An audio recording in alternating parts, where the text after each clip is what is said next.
Pam Bondi stepped out of her car, adjusting the strap of her purse over her shoulder as she approached the entrance of an upscale restaurant nestled in the heart of the city. The air was crisp, the glow of the neon sign above the door casting a warm reflection on the wet pavement beneath her heels. She had been here before, once, maybe twice, but tonight, something about the place felt different.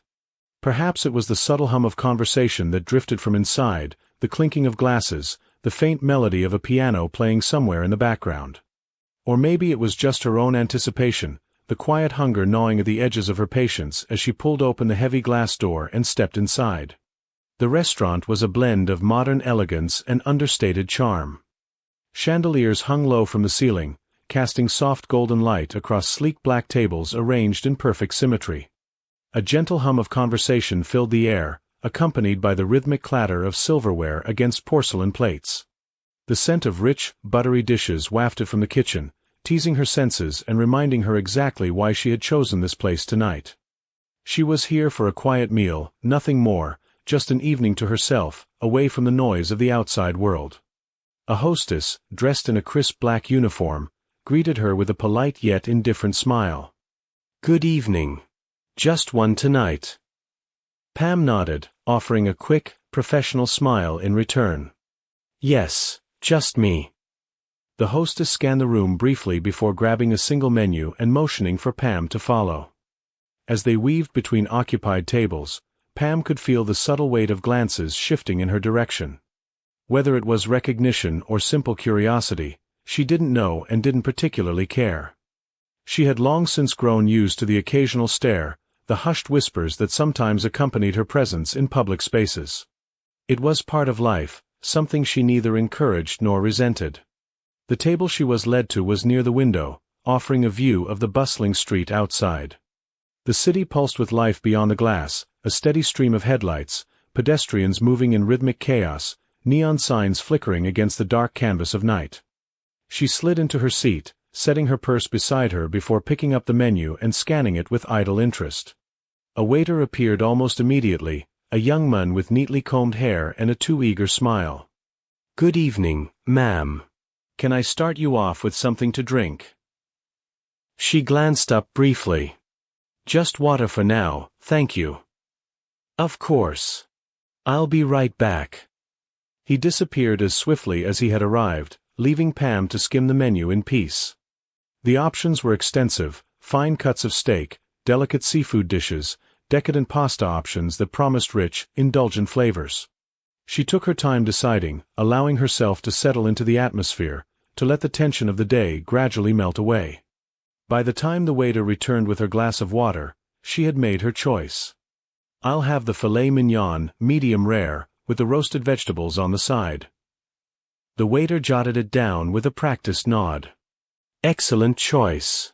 Would you like any appetizers to start?" She shook her head.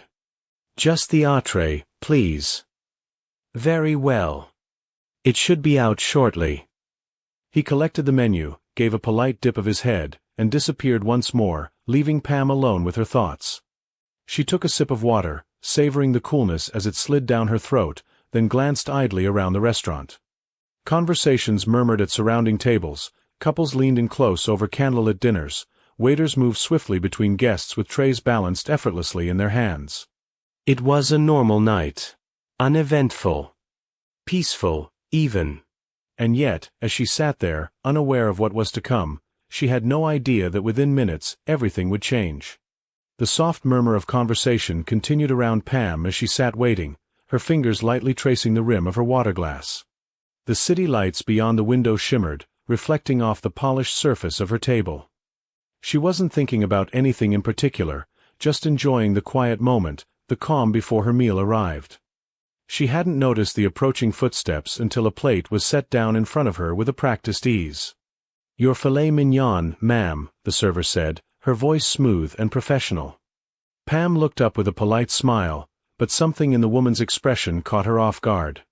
There was no warmth, no neutral professionalism, just a sharp, scrutinizing glare.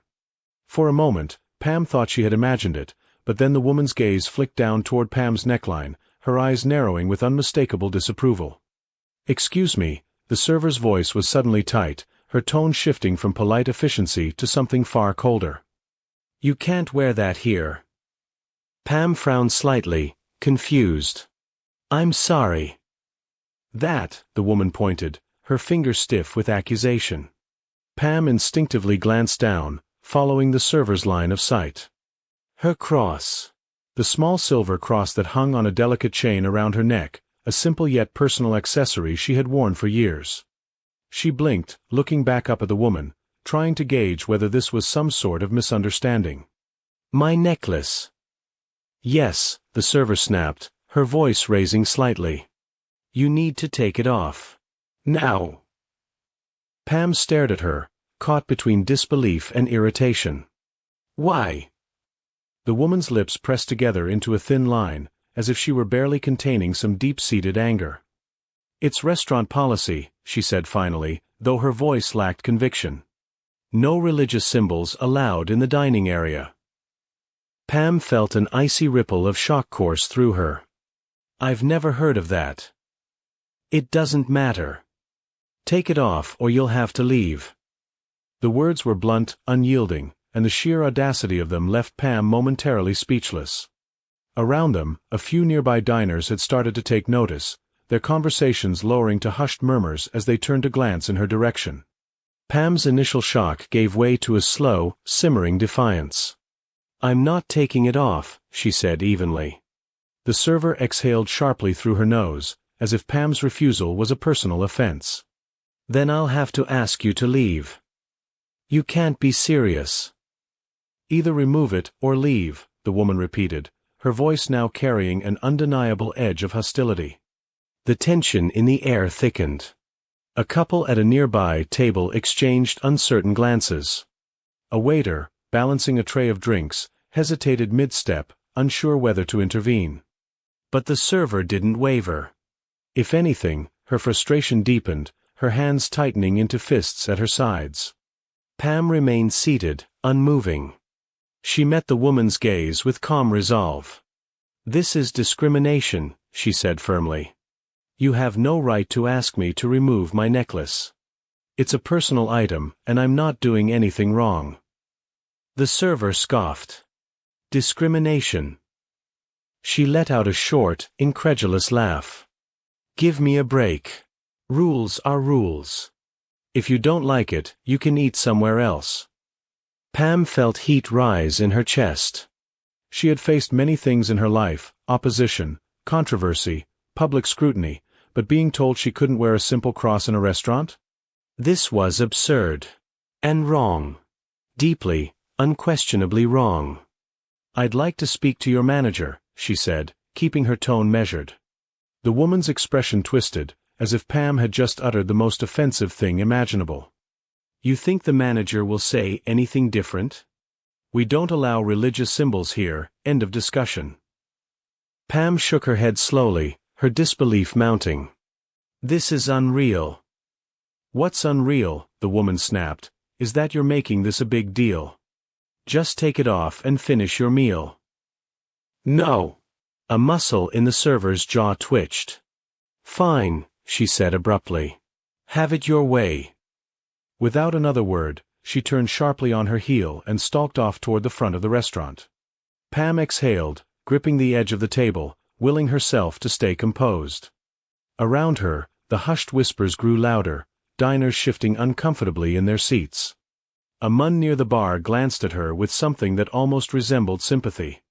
She had no idea what was about to happen next, but she had a sinking feeling it wasn't over. And she was right. Within minutes, a pair of uniformed security guards appeared at the entrance, their presence heavy with authority.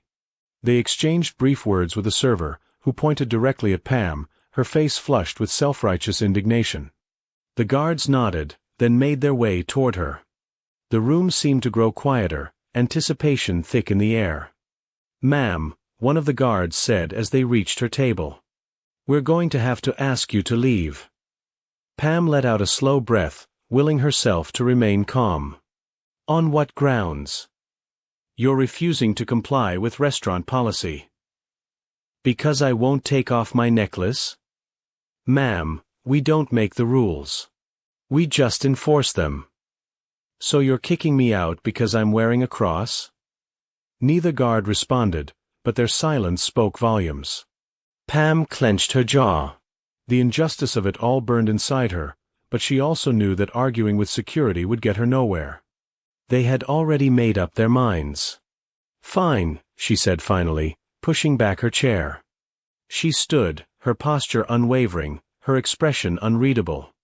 The weight of dozens of eyes followed her as she grabbed her purse and turned toward the exit. The guards escorted her without a word, their presence a silent statement of power. The server watched from a distance, arms crossed, a smug sense of victory in her eyes. Pam didn't give her the satisfaction of reacting. She walked with measured steps, head held high, refusing to let them see anything other than dignity in her departure. The cool night air greeted her as she stepped outside. The door closed behind her with a finality that sent a sharp pang through her chest. But she wasn't done.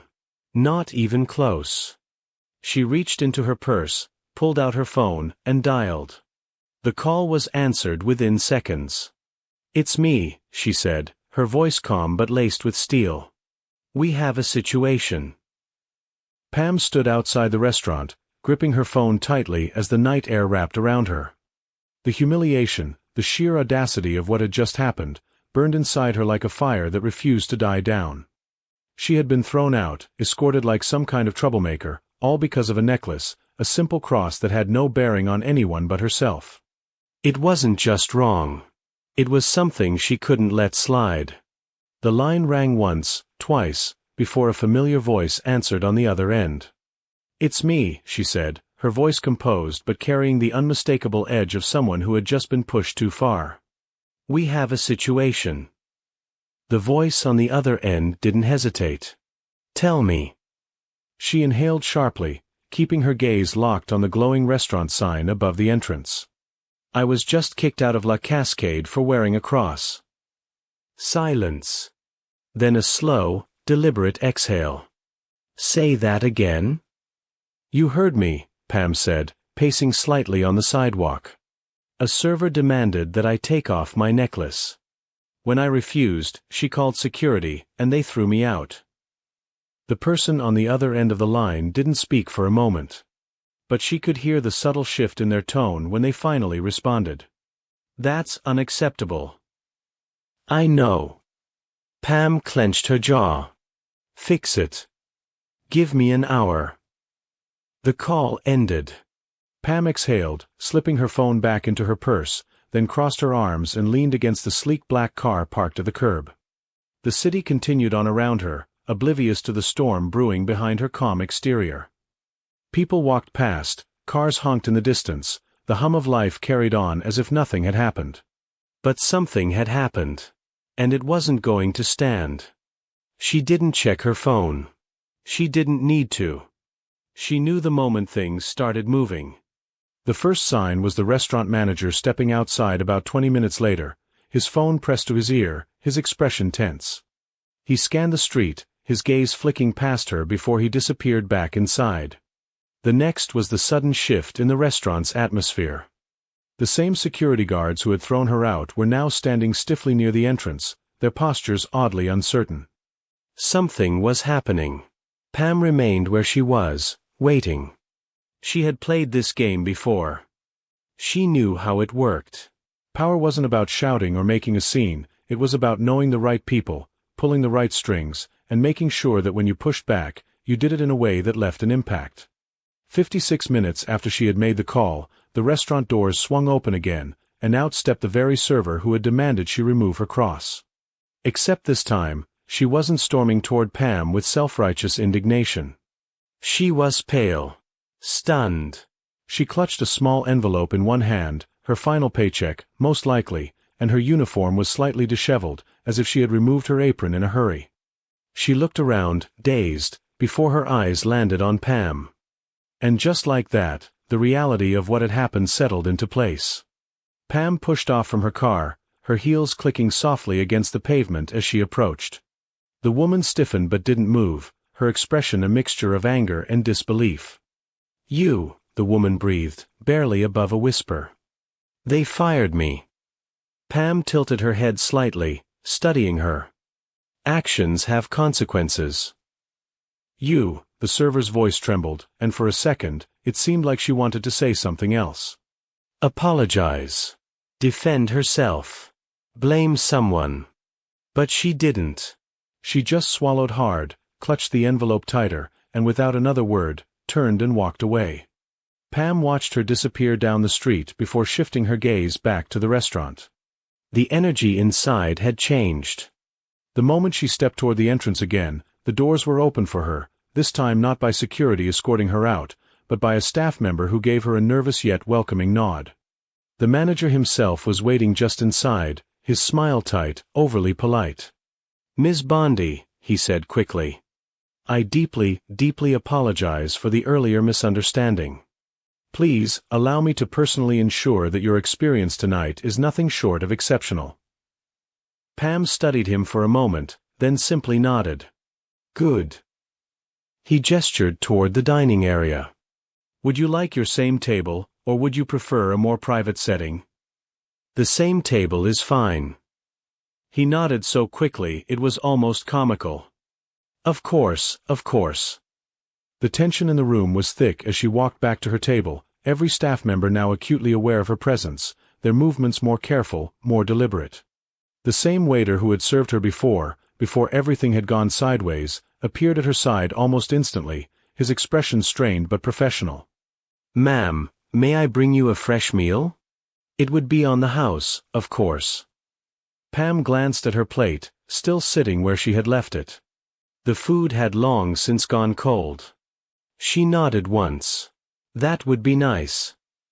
"Right away." He disappeared, and within moments, her meal was replaced with a fresh, perfectly cooked filet mignon. The vegetables glistened, the aroma rich and inviting. Everything was exactly as it should have been from the start. Pam picked up her fork, cutting into the steak with deliberate precision. Around her, the restaurant continued on, but the undercurrent of tension remained. People stole glances at her. The staff moved with a new kind of caution. The air was different now, and she knew it. She took a slow bite of her food, savoring it. Then, setting down her fork, she reached for her glass of water, her fingers briefly brushing against the small, silver cross still resting against her collarbone. Still there. Right where it belonged. And this time, no one dared say a word. Pam continued her meal, the taste of victory subtle yet undeniable. The steak was cooked to perfection, the service around her now impeccable, the once hostile atmosphere completely transformed into one of quiet respect, if not outright fear. She didn't relish in it, but she didn't ignore it either. Actions had consequences. That much was clear. But as she sipped her drink, eyes glancing toward the restaurant entrance, she saw something unexpected. The former waitress. The same woman who had once stood over her with disdain and arrogance now hesitated just outside. Gripping the edges of her coat as if she were debating whether to step back into the building she had been so unceremoniously removed from.